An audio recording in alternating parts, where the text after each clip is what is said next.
Okay, so back on July 1st, 2015, India launched one of the most ambitious government programs you'll find anywhere on the planet, Digital India. We're talking about a plan to connect over 1 billion people and totally transform how they live, work, and even talk to their government. So let's break down what this absolutely massive project is all about. The official vision? Well, it's as big as it sounds, to create a digitally empowered society and knowledge economy. Now, this isn't just about getting everyone on social media. No, we're talking about a fundamental shift in the entire country's social and economic fabric, all driven by technology. It's an incredible goal for sure, but just think about that for a second. What does it actually take to bring a population that big into the digital age? It's a challenge of infrastructure, of education, and of accessibility on a scale we've honestly rarely seen before. So how do you even begin to tackle something that huge? Well, it all starts with a core idea. The whole program is built on this foundational three-part vision. The mission is really broken down into three key areas. First up, you have to treat digital infrastructure like a basic utility for every single citizen, just like water or electricity. Second, you put government services on demand, so they're available with just a click. And finally, and this is the really crucial part, you have to empower citizens with the skills to actually use all these new tools. And look, this is about so much more than just giving people internet access. Think of that first part as building a massive national digital highway system, one that's designed to connect even the most remote villages to the rest of the world. Okay, so with that big vision in mind, the government laid out a really detailed blueprint.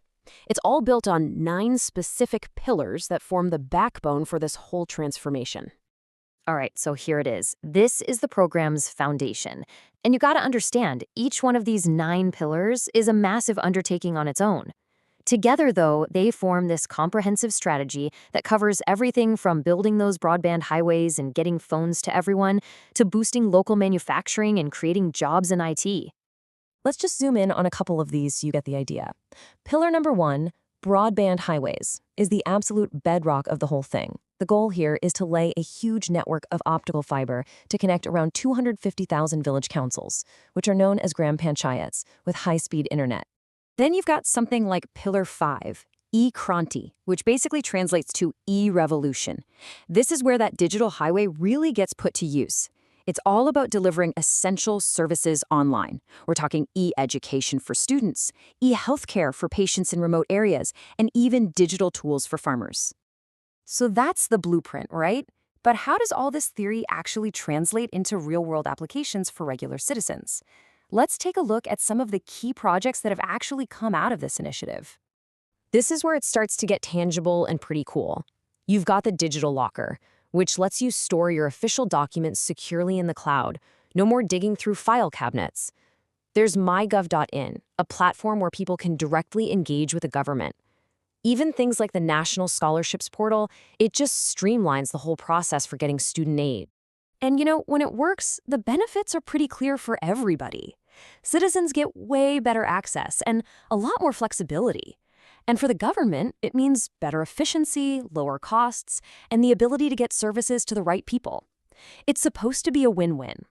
But, and you knew there was a but coming, right? A project of this magnitude is, of course, going to run into some enormous challenges. I mean, it's one thing to have a grand vision on paper, and it's a completely different thing to actually make it happen across a country as vast and diverse as India. And that really brings us to the most important question. With all this progress, is this digital dream actually a reality for everyone, or are a lot of people getting left behind? Yeah, this visual really captures the core problem. The big promise is universal access for all, but the reality on the ground is what's called the digital divide. There's this huge gap in internet access and digital skills, especially between the big cities and the vast rural areas where most people actually live. And the hurdles are just numerous. Poor connectivity in rural areas is obviously a massive one, but it's also about what's on the internet. In a country with so much linguistic diversity, you need content in tons of different languages, not just English. Then you add in low digital literacy, the high cost of putting this tech in schools, and just a basic lack of infrastructure, you start to see the real scale of the problem. And this isn't a new concern. As a researcher named R. Mitha pointed out way back in 2016, A great plan can still totally fail if it isn't implemented right. If the tools are inaccessible or too complicated for the people who need them most, the whole project could be at risk. But the challenges aren't just about logistics and infrastructure. As you bring hundreds of millions of people online, many for the very first time, a whole new set of really complex ethical issues starts to pop up. Because as more of our life moves online, well, so does crime. Hacking and cyber attacks become way more common. Questions about data privacy become a huge deal. Who owns your data? How are they using it? Then you have the terrifyingly fast spread of misinformation and rumors, which can have really devastating consequences in the real world. And of course, the old problem of copyright theft just gets amplified on a massive scale. So, at the end of the day, the Digital India Initiative is this incredible, ambitious project that's filled with both immense promise and some pretty serious risks. It really is reshaping a nation, and the ultimate question it leaves us with is this. As we build this new digital world, how do we make absolutely sure it's secure, it's fair, and that in our rush to connect everyone, we don't accidentally